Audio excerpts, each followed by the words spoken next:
누가복음 24장 본문에 보시면 부활하신 예수께서 이제 나타나신 거예요. 자, 부활하신 예수께서 나타나셔서 제자들이 두려워하면서 있는 가운데 내 손과 발을 보고 나인 줄 알라. 또 나를 만져보라. 여러분, 손과 발은 예수님이 못자국이 있는, 흉터가 있는, 흔적이 있는 손과 발 아니겠어요? 근데 그 손과 발을 보고 나인 줄 보라. 바로 나다. 여러분, 나다 이런 얘기는 부활하기 이전에 십자가에 달려 죽으신 그분과 지금 나타난 이분이 똑같은 분이다. 그 얘기거든요. 또 나를 만져보라. 영은 살과 뼈가 없으되 너희 보는 바와 같이 나는 있느니라. 뭐가 있다는 얘기입니까? 살과 뼈가 있다는 거예요. 영은 살과 뼈가 없는 것이지만 너는 내가 살과 뼈가 있지 않냐. 그러니까 예수님이 부활하신 몸은 살과 뼈가 있는 몸이라는 거예요. 우리의 육체, 이 몸이 다시 살아나신 거죠. 이 말씀을 하시고 손과 발을 보이시나 그들이 너무 기쁨으로 아직도 믿지 못하고, 여러분 너무 기쁘면 믿을 수가 없는 거죠. 이게 어떻게 이런 일이 있을 수가 있는가. 놀라게 여길 때에 한술 더 뜨셔가지고 확실히 내가 살과 뼈가 있다고 하는 이 몸이 부활했다는 것을 보여주시기 위해서 어디 먹을 게 있느냐 이렇게 말씀하시면서 생선 한 토막을 잡수시는 거예요. 그러니까 이분은 먹으시는 분이셨어요. 식사하시는 분이셨어요. 부활하신 분인데 안 먹고 어떤 생체적인 이런 어떤 그 흐름이나 작용과 관계없이 이렇게 하늘에 떠돌아다니시는 영적인 존재가 아니라 실제로 밥을 드시고 대화하시고 몸을 가지시고 이런 몸을 입으신 분이신 거 있죠. 여러분 참 놀랍죠? 예수님께서 부활하셨는데 부활하신 분은 자유로운 몸이시긴 하지만 이렇게 영적인 존재가 아니고 이전에 그분과 똑같은 그 아이덴티티를 그대로 확인할 수 있는 바로 그 예수님이죠. 바로 나다. 나 처음 보냐? 이전에 봤던 너가 맨날 봤던 나 아니냐? 이렇게 말씀하신다는 거예요. 여러분 이거 조금 더 확인하기 위해서 요한복음에도 보면 이제 제자들이 모여 있는 곳에서 제자들이 유대인들을 두려워해서 문들을 닫았더니, 이런 문들이 복수죠.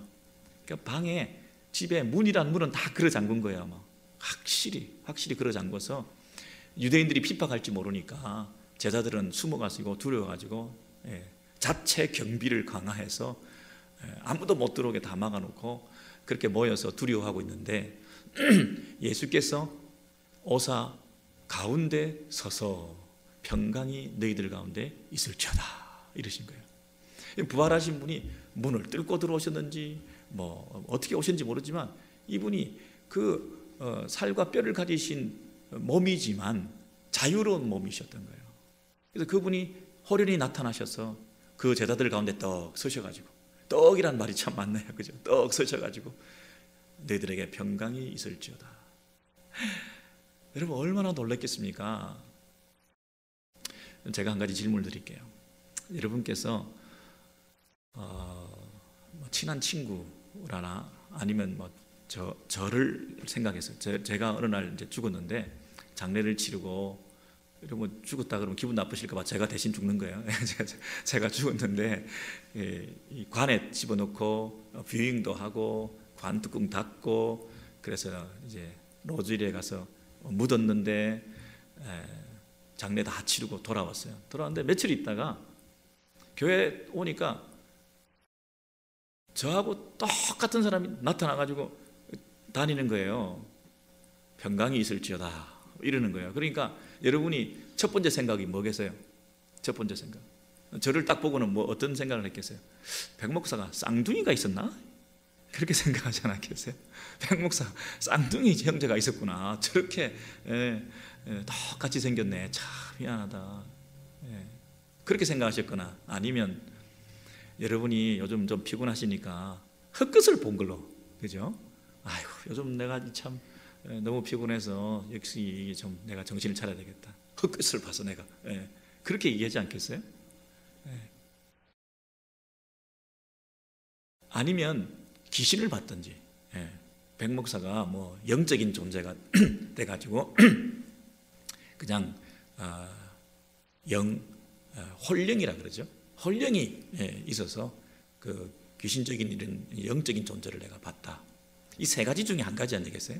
쌍둥이거나 헛것을 봤거나 아니면 영이 나타났거나 이러겠어요.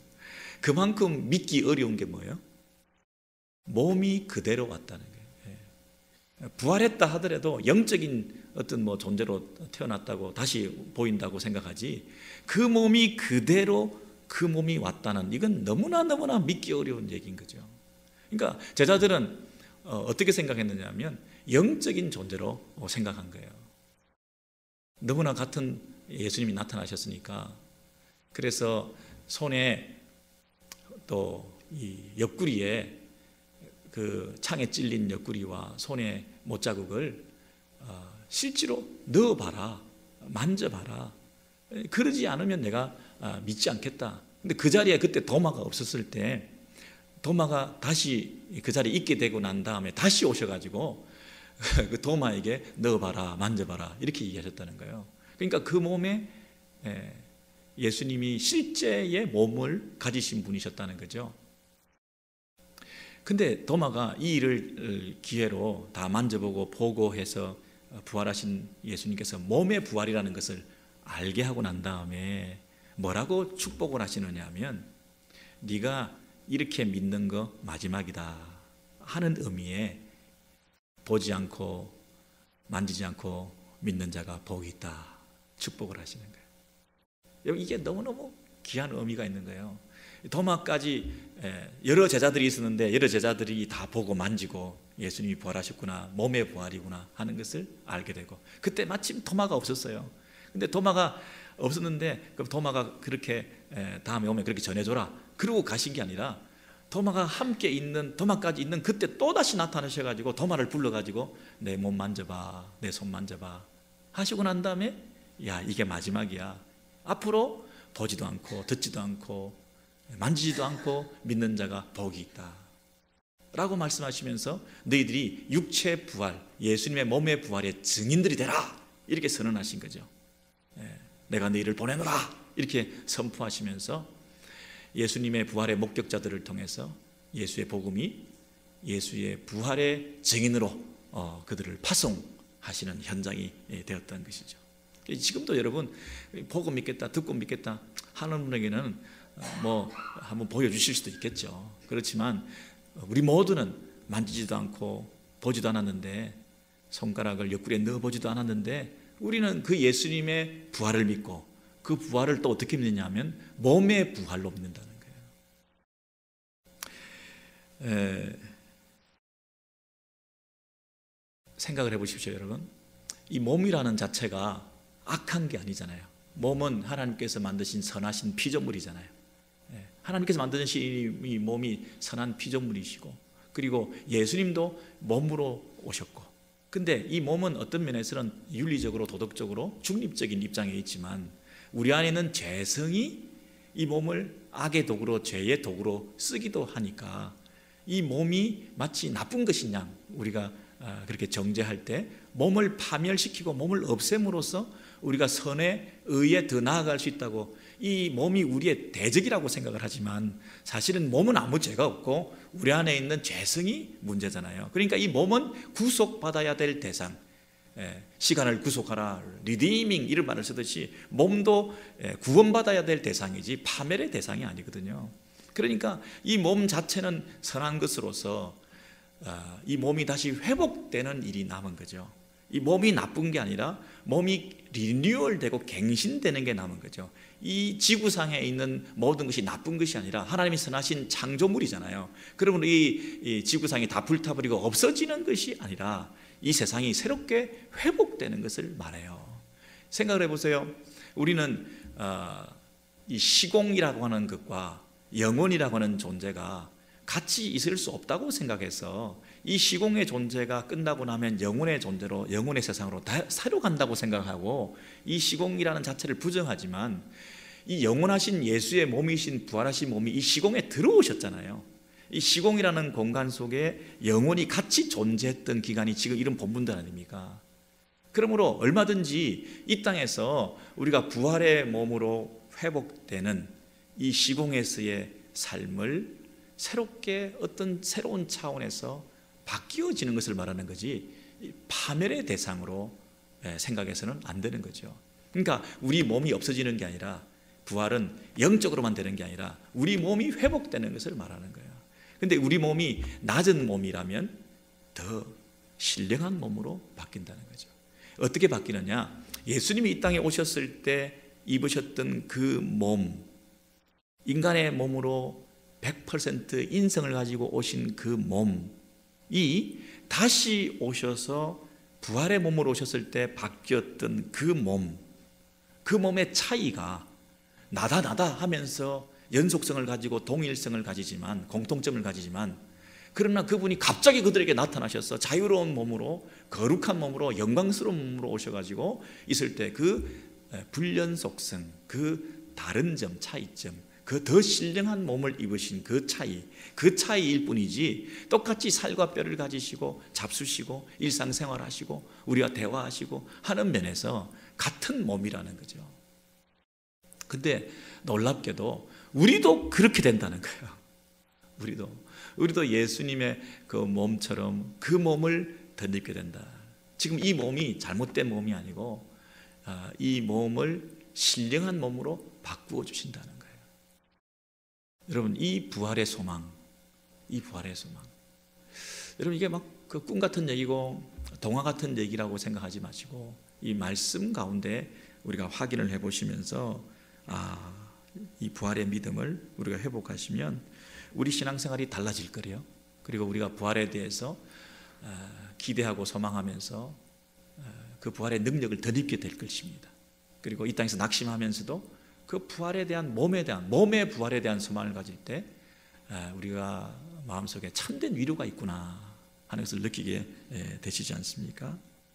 이런 빌립보서 3장 20절 이하에 보시면 제일 믿기 힘드니까 계속해서 우리가 부활도 믿기 힘든데 더 믿기 힘든 것은 몸의 부활이라는 것을 믿기 힘드니까 예수께서 친히 몸을 만져봐라까지 얘기하시면서 그 몸의 부활을 증인들로 제자들에게 가르쳐 주셨는데, 이제 그 증인된 사람들이 뭐라고 얘기를 하시느냐 하면 사도 바울이 이렇게 말합니다. 그러나 우리의 시민권은 하늘에 있는지라 거기로부터 구원하는 자, 하늘로부터 구원하는 자, 곧 예수 그리스도를 우리가 기다린다. 예수께서 다시 오셔서 우리를 구원해 주실 것을 기다리는데, 그 구원은 뭐냐면, 그 구원의 핵심은 뭐냐면 만물을 자기에게 복종하게 하실 수 있는 자의 역사로 우리의 낮은 몸을 자기 영광의 몸의 형체와 같이 변하게 하신다 하는 거예요. 우리가 예수를 기다리는데, 예수의 재림을 기다리는데, 그분이 우리를 구원하실 분인데, 그분이 구원하시는 예수의 구원의 내용이 뭐냐면 우리를 예수님과 같이 우리 몸이 바뀌는 것을 말한다는 거예요. 우리의 낮은 몸을, 현재 우리가 가지고 있는 이 육체의 몸을 부활시키는데, 어떻게 부활시키느냐 하면 자기 영광의 몸의 형체와 같이 변하게 하다. 예수님께서 부활하시는 그 몸처럼 우리도 바뀌게 한다 하는 것입니다. 여러분, 예수님께서 어떤 몸을 입으셨던가요? 자유로운 몸이셨어요. 영광스러운 몸이셨어요. 예수님께서 부활하셨을 때 연세가 어떻게 되시죠? 나이가 어떻게 되죠? 30대 초반이 있던 거예요? 30 초반? 여러분이 부활하시면 몇 살로 부활하실 것 같아요?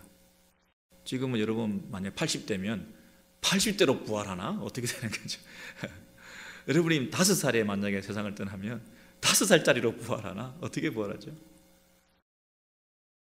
완성된 머추어한 상태로 부활하실 거예요. 그래서 어린아이는 아마 모르긴 해도 예수님의 나이가 30대 그때의 나이가 아마 절정 같아요. 가장 절정의 나이를 주께 드린 거지 않겠습니까?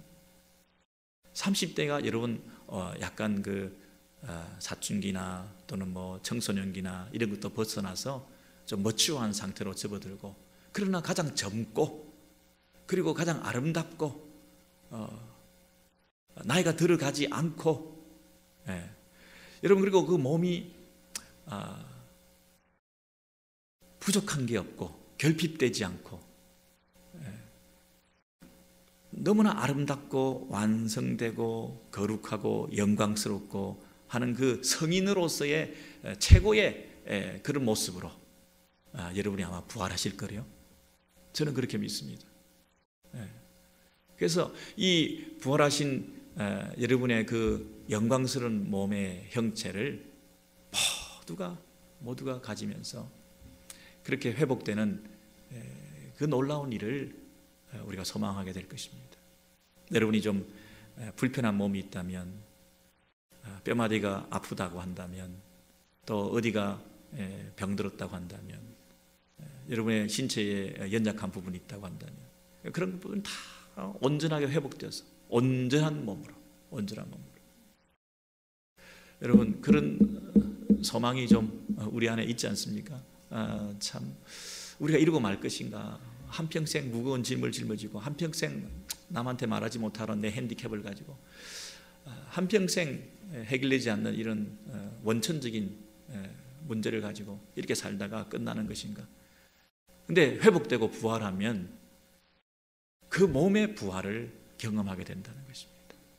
와, 정말 그것에 대한 소망이 여러분 꿈틀거리면서 우리를 새롭게 해주실 때, 그 부분을 고린도전서 15장에서 조금 더 이제 사도 바울이 더 설명을 이제 하고 있는데요.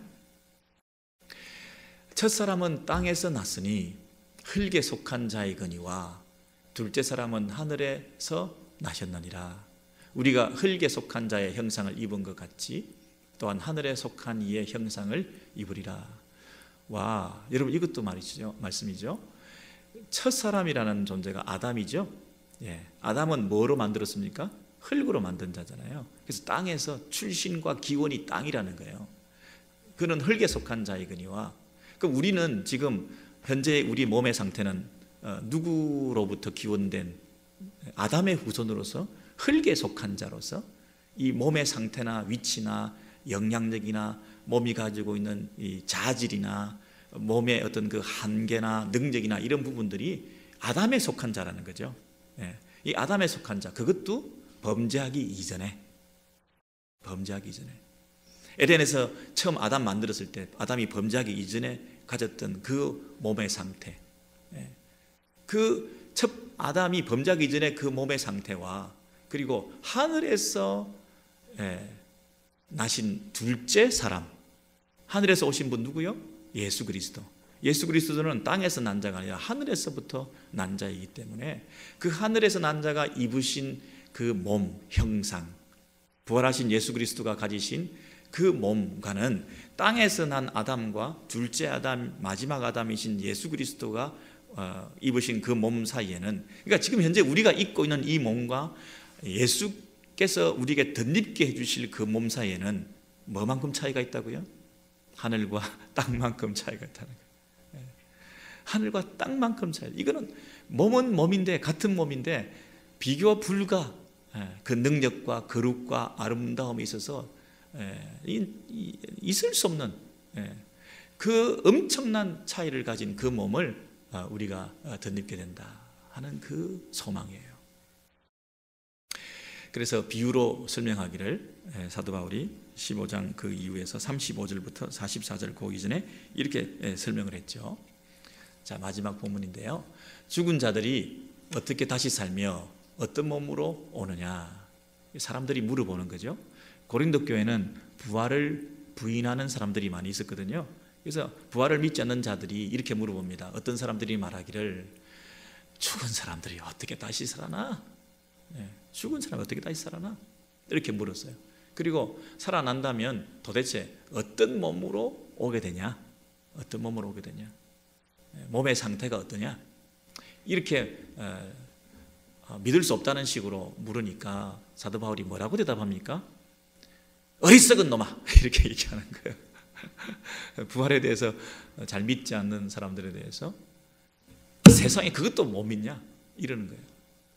그러면서 씨가 죽지 않으면 살지 못하고 그랬습니다. 씨가 뿌려지면 그 뿌려진 씨가 땅에서 매장되고 그 속에서 썩지 않으면 다시 살아나지 못하고 하는 그런 얘기예요. 그래서 죽으면 죽어야 산다는 거 아닙니까? 자, 저를 보세요, 여러분. 죽은 사람이 어떻게 다시 살아나? 이렇게 물으니까 아이고 참 어리석네. 죽은 사람이 어떻게 다시 살아나가 아니라 죽지 않으면 어떻게 살아? 에? 죽어야 살지. 어떻게 죽은 사람이 어떻게 사냐? 이렇게 질문하는 게 얼마나 어리석냐. 죽은 사람이 어떻게 살아나냐? 이렇게 묻지 말고 내가 물어볼게. 죽어야 살지. 죽지 않은데 어떻게 살아나? 당연히 죽어야 살지. 죽은 사람이 어떻게 살아나가 아니라 죽어야 산다니까. 이 어리석은 사람아. 씨가 땅에서 죽어야 사는 거 아니냐. 자연의 이치만 봐도 그러는데 영적 세계 가운데 이 당연한 걸 가지고 그렇게 모르냐. 근데 다시 살아날 때 네가 뿌린 그 씨대로 다시 살아나더냐. 네가 그 알갱이나 나달 같은 거 그 뭐 볼품없는 씨를 하나 뿌렸는데 살아나는 게 뭐 어떻게 살아나디? 몸의 형체가 얼마나 영광스럽게 변하느냐. 그 씨가 꽃이 될 줄 알았느냐, 씨가 나무가 될 줄 알았느냐. 예? 그리고 사과나무 씨는 사과나무로 바뀌고 배나무 씨는 배나무로 바뀌고, 예? 각 씨마다 자기의 고유의 하나님 주신 형체가 있는 거야. 너도 각각 너 나름대로 하나님께서 부활하신 몸을 입게 덧입게 될 거야. 야, 부활한다고 해서 일률적으로 군대식으로 똑같이 자동적으로 기계적으로 찍어내가지고 공장에서 만들어내는 그런 부활체를 입을 수 있을 것 같아? 하늘의 영광이 다 다르고 땅의 모든 식물과 동물들의 그 모양이 다 다르고 하늘의 해의 영광이 다르고 달의 영광이 다르고 별의 영광이 다르는데 그 차이만 있는 게 아니라 별과 별 사이에도 각각 다 다른 영광이 있는 것처럼 너도 너 나름대로의 하나님께서 각각 다른 몸을 신령하게 아름답게 거룩하게 입고 있을 거 아니에요. 예? 그래서 그 씨를 뿌리고 그렇게 바뀌어지게 되는데 그 부활하신 몸을 너희가 덧입게 되는데 그걸 어떻게 믿지 못하느냐. 죽은 자의 부활도 이와 같으니 너희가 비록 약한 것으로 심었다 하더라도 강한 것으로 들어 낮은 것으로 심었다 하더라도 영광스러운 것으로 거두게 됩니다. 육의 몸으로 심었다 하더라도 신령한 것으로 다시 살아나게 됩니다. 우리가 비록 부족하지만 핸디캡을 가졌지만 비록 아픈 데도 많지만 이 몸을 주께서 신령한 몸으로 바꿔주실 것입니다. 여러분, 이 부활의 소망을, 이 부활의 신앙을 우리 마음속에 가질 때에 하루하루의 삶이 어떻겠습니까? 뭐 죽지 못해 산다. 여러분, 초두에 제가 말씀드렸던 그 자니 에릭슨이라고 하는 이 자매가 집회 참석을 했는데요. 그 부흥 강사님이 내 병이나 문제가 해결되고 낫기를 원하는 사람들은 그 집회에 앉아있지 말고 다 뛰어나와가지고 여기서 무릎 꿇고 기도하자 이렇게 얘기를 했어요. 그랬을 때 이 자매가 뒤에 앉아있다가 몸이 마비된 상태에서 뛰어나갈 수가 있습니까? 나와서 무릎을 꿇을 수가 있습니까? 그래서 눈물을 철철철 흘리면서 그 집회에서 했던 그 경험들을 나중에 부활신앙을 가지고 몸의 부활을 믿게 되면서 이 자매가 가진 한 가지 소원이 있었는데, 주님 다시 오시는 날 내가 제일 먼저 해야 될 일은 뭐겠습니까? 이렇게 고백했습니다. 내가 주께 뛰어 달려나가 건강하고 튼튼한 다리로 그분께 뛰어 달려나가 그분 앞에 무릎 꿇으리. 그분 앞에 무릎 꿇겠다. 여러분, 무릎이 접혀지지 않아서 마비돼서 꿇을 수 없는 그 다리를 가졌던 그 자매가 천국 가서 주님 만나면 회복된 몸을 가지고, 몸의 부활이니까, 영의 부활이 아니니까 이 몸의 부활을 가지고 그분 앞에 나가서 달려나가 무릎 꿇어 그분께 기도하리라. 여러분 이 소망이 있을 때 그 자매는 그 남은 인생이 그 소망 가운데서 몸의 부활의 그 회복의 그날을 기대하면서 그것을 전파하고 친구들에게 전하고 하는 그 삶으로 일평생을 살아가고 있다는 것이죠. 여러분이 온몸이 마비되진 않았을 거 아니에요. 여러분 그런 절망적인 가운데서도 이 부활의 소망을 가지고 이 자매가 지금도 힘있게 그 사명 감당하며 그 부활의 증인으로 예수처럼 나도 부활한다. 그 몸이 신령한 몸으로 바뀌어지게 된다 하는 이 부활의 진정한 신앙을 설파하면서 하나님 앞에 귀하게 쓰임받고 있는 것처럼 저와 여러분도 부활 신앙이 여러분을 살리고 부활 교리가 여러분들을 회복시켜 주셔서 남은 인생의 부활의 증인으로 더 담대히 힘있게 살아가시는 여러분 되시기를 소원합니다.